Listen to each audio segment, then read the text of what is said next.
afternoon, everybody. Good afternoon. Welcome back. I'm honored to be here with all of you again.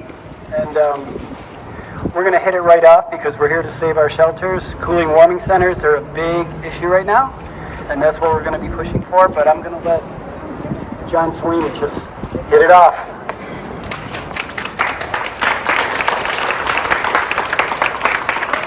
Hello everybody, my name is John Chalene, and I stand before you not only as an advocate, but as someone who has lived the struggle of homelessness and now works daily as a case manager at Better Lives. All right, to support those still fighting their way out. This is personal.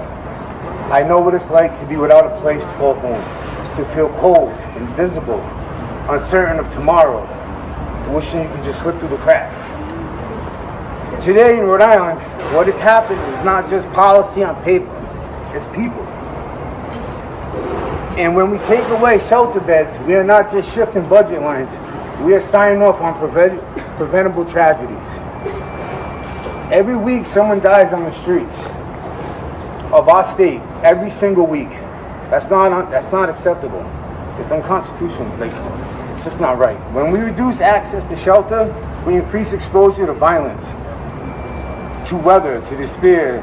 We are dismantling one of the last lifelines left for people facing the worst moments of their life.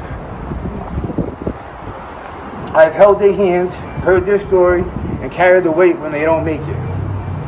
We are not asking for charity. We're just human beings, treating humans like they should be. It's about justice. Whether we see people that are unhoused as people and human beings, worthy of compassion and dignity, or not at all. To be a member of this body, you have to have the power to act, prioritize, preserve, over punishment. To say that Rhode Island is not, sorry about that. To say that Rhode Island, no one will be left outside to die while shelter beds sit unfunded or closed. I'm not just speaking for those without homes. I'm speaking for their experience, from my experience. And I'm asking you, I'm pleading with you, not to look away. Preserve the shelter bed, save the lives. Preserve the shelter bed, save the lives. Preserve the shelter bed, save the lives. Preserve the shelter bed, save the lives. Thank you, everybody. Thank you, John.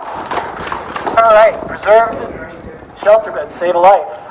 And now we have Jacqueline Mercado from Voices of the Homeless.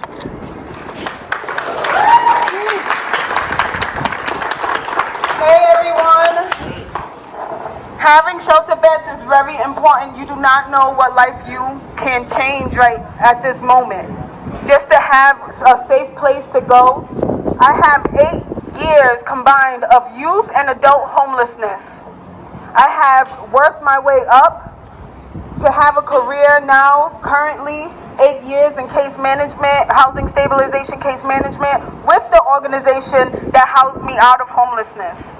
And now I get to give back to those who are struggling, those who were unhoused, and now I can help them with their goals. When you are able to get out of vulnerable situations and not be put in vulnerable situations and unhealthy situations, you're able to get your life together. We hear this all the time, and we know this ourselves when we have that support and that love from other people. But imagine being out here and not having even a place to stay or a place to sleep, to even think about goals, to even think about your health, to even think about how you're going to bathe. I have been there. I have went through seeing other people go through that and reunifying with families, trying to keep their housing, trying to keep their health stable. And my team that I work for, and my organization that I work for, we try our best to always advocate. And that's where I learned it the most. I always would appreciate everyone that would at least step up and help those who need housing, because just having someone to have a place to rest their heads will help them not put themselves in situations where they have to be housed somewhere with people that might not care about them. So we have to think about the funding. We have to make sure that it continues. And please, be kind to others and advocate like you do. Continue.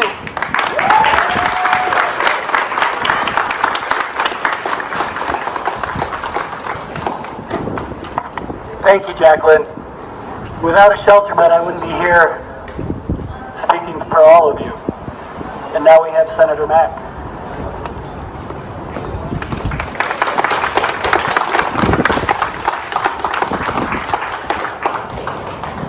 Hello everyone, and thanks for coming. We all know what the current crisis is. Every day I drive around my district and I see more and more people resorting to encampments, more and more people who face instability in their housing, and the fact that right now we have not made the necessary investments. We've known what the budget shortfall was going to be this entire session.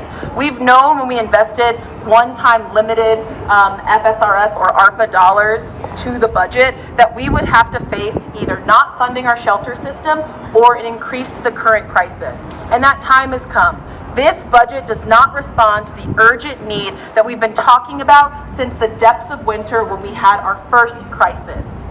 This budget does not respond to the reality that we have an over 400% increase in people experiencing homelessness in our communities. We know what this crisis is, but we also know we have a voice to demand that all of our neighbors, all Rhode Islanders, and every single person in the state deserves to have the resources to safety, to shelter, and to access to the stability that we all know makes our state that much greater.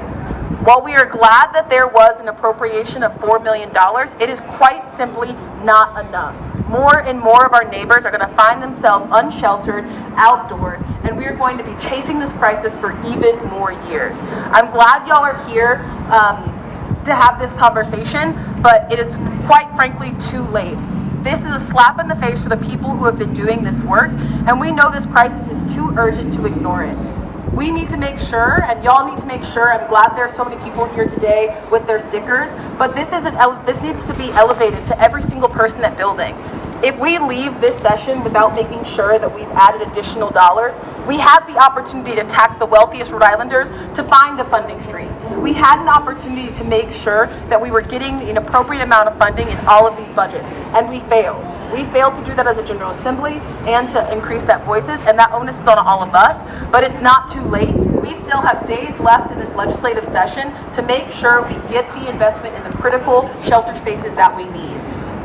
Any shelter space that's gone in this crisis, where we have people in my community who are being pushed out, who can't afford rent, who can't afford groceries, who are struggling to make ends meet, is a risk to all of our communities.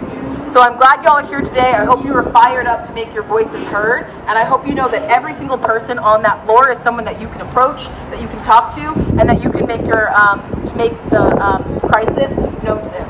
They know what the crisis looks like. They need to see your faces. They need to hear your advocacy, and know that any dollar missing from this budget for our shelter spaces is a face in their district, in their community, and a face of a precious Rhode Islander that we can't afford to lose.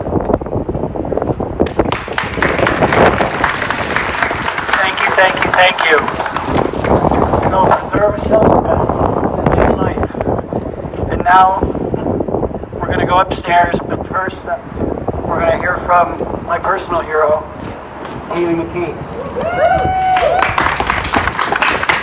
Don here. Thank everyone so much for coming. So what we're going to be doing now for the second wave of this, the second step of this whole entire action, we're going to be making our way into the building. We're going to do entirely on the House of Representatives floor. It's on the second floor. It's going to take a little while for all of us to get through the metal detectors. So, if you go up the stairs, one floor, you went and we're right to the red floor. That's our house. You can come to find me and Don, and we'll point you in the right direction of lawmakers, and have you put in front of folks and engage with them. Use whatever message that you're coming with. Mostly support really. They care about this community. I think a lot of times it just needs a little bit of a push in the right direction and some reinforcement. Personal stories are always the most effective here.